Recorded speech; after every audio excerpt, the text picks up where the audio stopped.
I mean, that is definitely one of the biggest pain points. And so the foundation that I've just described, and thank you that you related to as potentially valuable, that's step number one, is just kind of set up this new definition of what it means to see that day and represent those events accurately. The second part, and probably the most challenging, is the integrations piece. Mm. Now it's the recognition that the data is everywhere, that truly is fragmented, especially within the space that is sports tech as an ecosystem.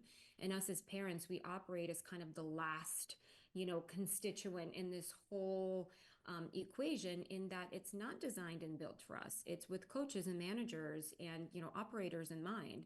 Their needs are being met by all of the team management apps and registration platforms. We're in the receiving end of that, kind of all the way downstream. And so what happens is, across my three kids and their nine teams, across, all of the seasons that are year round, we have a bevy of these tools. And I don't have a choice as to what those are. The teams have chosen that for me. So now I've got, Team Snap and Game Changer and Sports Engine and WhatsApp groups and GroupMe's, like all of the things that kind of possess and contain information.